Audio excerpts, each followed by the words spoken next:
نحمدہ ونصلی علی رسولہ الکریم اما بعد۔ سامعین محترم، ہمارے اس معاشرے کے اندر ایک بہت زیادہ کثیر تعداد کے اندر ایک غلط رسم جو ہے وہ چل چکی ہے، اور وہ رسم کیا ہے کہ اگر ہم لڑکا اور لڑکی کا نکاح کرواتے ہیں تو اس کے اندر ذات کو دیکھا جاتا ہے کہ اس کی ذات کیا ہے اور اس کی ذات کیا ہے۔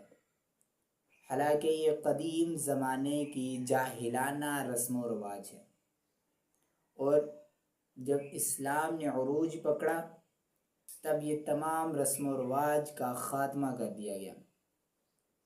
اب آپ صلی اللہ علیہ وآلہ وسلم کی لخت جگر، جنت کے عورتوں کی سردار حضرت فاطمہ الزہرا رضی اللہ تعالی عنہ، کہ جب اللہ رب العزت نے آسمان سے ان کے لیے پیغام بھیج دیا کہ فاطمہ کا نکاح حضرت علی المرتضیٰ شیر خدا فاتح خیبر رضی اللہ تعالی عنہ سے کروایا جائے، تو اس موقع پر اس سے پہلے حضرت ابوبکر صدیق رضی اللہ تعالی عنہ گئے اور جا کر اللہ کے رسول صلی اللہ علیہ وآلہ وسلم سے حضرت فاطمہ کا رشتہ مانگا، تو اللہ کے رسول صلی اللہ علیہ وآلہ وسلم نے خاموشی اختیار کی، باہر آگے۔ پھر حضرت عمر رضی اللہ تعالی عنہ نے نکاح کے لیے پیغام بھیجا، یعنی حضرت ان سے اللہ کے رسول صلی اللہ علیہ وآلہ وسلم سے نکاح مانگا ان کی بیٹی کا، تو اللہ کے رسول صلی اللہ علیہ وآلہ وسلم خاموش ہو گئے۔ اسی طرح ہوا کہ جب حضرت علی المرتضیٰ رضی اللہ تعالی عنہ گئے اور جا کر صحابہ کرام نے اصرار کیا کہ اے علی آپ جائیں، انہوں نے کہا کہ حضرت علی نے فرمایا سب کو نہ ہو گئی تو مجھے بھی نہ ہو جائے گی، تو صحابہ کرام کے اصرار پر حضرت علی المرتضیٰ رضی اللہ تعالی عنہ گئے اور جا کر وہاں نکاح کی درخواست کی۔ پہلے تو وہاں جا کر اللہ کے رسول صلی اللہ علیہ وآلہ وسلم کے قدموں میں جا کر بیٹھ گئے۔ اللہ کے رسول صلی اللہ علیہ وآلہ وسلم کو وحی کے ذریعے بتلا دیا گیا کہ حضرت علی المرتضیٰ رضی اللہ تعالی عنہ یہ کس غرض سے آئے، تو اللہ کے رسول صلی اللہ علیہ وآلہ وسلم نے حضرت علی سے پوچھا علی فاطمہ کے نکاح کے لیے آئے ہو؟ تو اس موقع پر حضرت علی المرتضیٰ رضی اللہ تعالی عنہ نے فرمایا یا رسول اللہ صلی اللہ علیہ وآلہ وسلم جی ہاں۔ تو اس موقع پر اللہ کے رسول نے فرمایا انشاءاللہ انشاءاللہ۔ تو حضرت علی باہر آئے، باہر صحابہ کا مجمع تھا، پوچھا کیا ہوا علی؟ کہتے جو سب کے ساتھ ہوا وہی میرے ساتھ ہوا۔ کہتے کیا مطلب؟ کہتے منع ہو گیا، نہ کر دی اللہ کے رسول نے۔ تو کہتے کیسے؟ اللہ کے رسول خاموش رہے؟ کہتے نہیں خاموش نہیں رہے، اللہ کے رسول نے فرمایا انشاءاللہ۔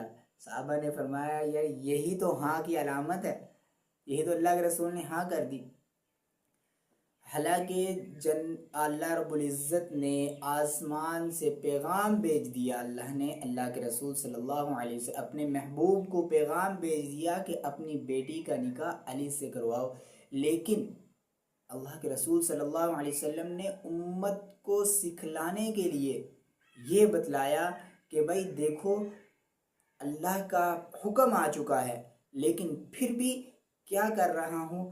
اللہ کے رسول صلی اللہ علیہ وسلم نے حضرت فاطمہ سے پوچھا کہ میں آپ کا نکاح علی سے کرنا چاہتا ہوں، کیا آپ اس کے لیے راضی ہیں؟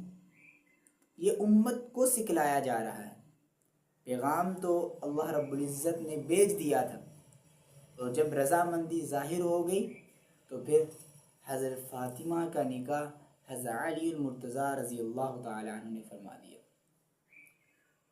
اور آج جو ہمارے معاشرے کے اندر چل رہا ہے، یہ میں بارہا بتا چکا ہوں کہ آپس میں بسا اوقات لڑکا لڑکی کو محبت ہو جاتی ہے، تو اس محبت کے بارے میں اللہ کے رسول صلی اللہ علیہ وآلہ وسلم نے فرمایا لم یرا للمتحابین مثل النکاح، دو محبت کرنے والوں کے لیے سب سے بہتر چیز نکاح ہے، اور اس نکاح کے اندر ذات کی قید نہیں لے گئی، متحابین لفظ آیا، ذات کا لفظ نہیں آیا، بلکہ جو اسلام نے جس چیز کا بتلایا ہے وہ چیز کیا ہے؟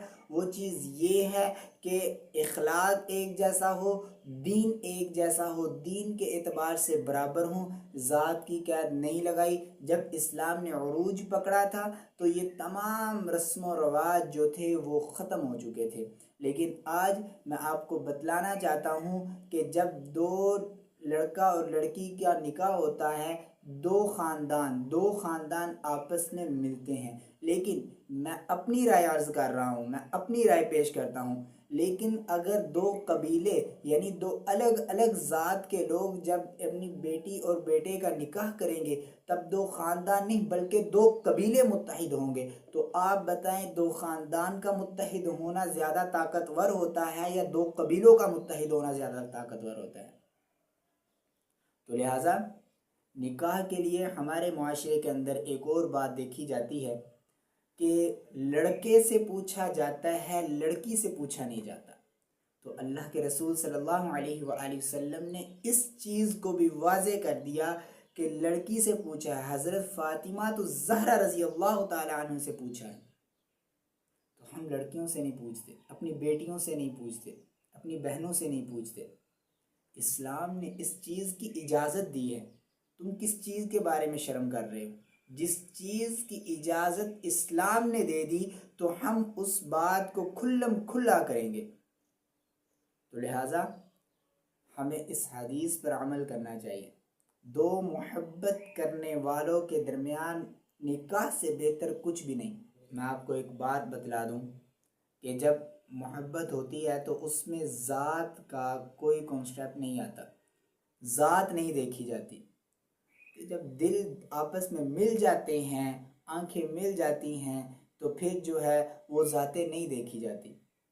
تو اس اعتبار سے اللہ کے رسول صلی اللہ علیہ وآلہ وسلم کا یہ فرمان ذہن میں رکھیں، متحابین لفظ آیا ہے، ذات کا اس کے اندر کوئی کانسیپٹ کوئی چیز آتی ہی نہیں ہے۔